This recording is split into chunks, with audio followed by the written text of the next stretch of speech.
ಮೈಸೂರಿನಲ್ಲಿ ಮತ್ತೊಂದು high tech drug factory ಪತ್ತೆಯಾಗಿದೆ. ಹಿಂದೆಯೂ ಕೂಡ ಒಂದು ಡ್ರಗ್ಸ್ ಫ್ಯಾಕ್ಟರಿ ಪತ್ತೆಯಾಗಿತ್ತು. ಈಗ ಮತ್ತೊಂದು ಹೈಟೆಕ್ ಡ್ರಗ್ಸ್ ಫ್ಯಾಕ್ಟರಿ ಪತ್ತೆಯಾಗಿದೆ ಅನ್ನೋ ಮಾಹಿತಿಗಳು ಲಭ್ಯವಾಗಿತ್ತು.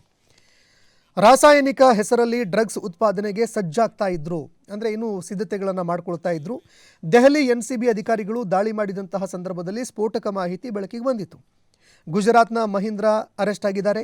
ಜೈಲಿನಲ್ಲಿ ಇದ್ದಾಗ ಡ್ರಗ್ಸ್ ಕುರಿತು ಪಡೆದುಕೊಂಡಿದ್ದಂತಹ ಜ್ಞಾನ ಏನಿದೆ ಅದನ್ನೇ ಬಳಕೆ ಮಾಡಿಕೊಂಡು ಫ್ಯಾಕ್ಟರಿ ಸ್ಥಾಪನೆ ಮಾಡಿದ್ದ ಅನ್ನೋ ಮಾಹಿತಿಗಳು ಲಭ್ಯವಾಗ್ತಾ ಇದೆ. ಕರ್ನಾಟಕ ಮತ್ತು ಗುಜರಾತ್ನಲ್ಲಿ ಮತ್ತೊಮ್ಮೆ ಭರ್ಜರಿ ಡ್ರಗ್ಸ್ ಬೇಟೆಯಾಡಿರುವಂತಹ ಮಾದಕ ವಸ್ತು ನಿಯಂತ್ರಣ ಬ್ಯೂರೋ ರಾಜ್ಯ ಕಳ್ಳ ಸಾಗಣೆ ಜಾಲವನ್ನು ಭೇದಿಸಿದೆ. 10 ಕೋಟಿ ರೂಪಾಯಿ ಮೌಲ್ಯದ ಮಾದಕ ವಸ್ತುಗಳನ್ನು ವಶಕ್ಕೆ ಪಡೆದುಕೊಂಡು 4 ಜನರನ್ನು ಅರೆಸ್ಟ್ ಮಾಡಲಾಗಿದೆ. ಇದೇ ವೇಳೆ ಕರ್ನಾಟಕದ ಸಾಂಸ್ಕೃತಿಕ ನಗರಿ ಮೈಸೂರಿನಲ್ಲಿ ಗುಪ್ತವಾಗಿ ಹೈಟೆಕ್ ಡ್ರಗ್ಸ್ ಉತ್ಪಾದನಾ ಘಟಕ ಇದನ್ನು ಸ್ಥಾಪನೆ ಮಾಡಿರುವಂಥದ್ದನ್ನು ಪತ್ತೆ ಹಚ್ಚಿದೆ. ಕೆಲವು ತಿಂಗಳ ಹಿಂದಷ್ಟೇ ಮಹಾರಾಷ್ಟ್ರದ ಪೊಲೀಸರ ತಂಡ ಮೈಸೂರಿನಲ್ಲಿ ಡ್ರಗ್ಸ್ ತಯಾರಿಕಾ ಘಟಕವನ್ನು ಪತ್ತೆ ಮಾಡಿತ್ತು. ಅದಾದ ನಂತರ 2ನೇ ಘಟನೆ ಇದು ಈಗ ಸಂಭವಿಸಿರುವಂಥದ್ದು.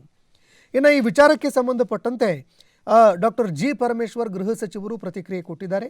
ಮೈಸೂರಿನಲ್ಲಿ ಎನ್ಸಿಬಿ ಅಧಿಕಾರಿಗಳು ದಾಳಿ ನಡೆಸಿರೋದು ಫಾಲೋ ಅಪ್ ಕೇಸ್ ಅಷ್ಟೇ, ಅಂದರೆ ಈ ಹಿಂದೆ ಫಾಲೋ ಅಪ್ ಮಾಡ್ತಾ ಇದ್ದಂತಹ ಕೇಸ್ ಅಷ್ಟೇ.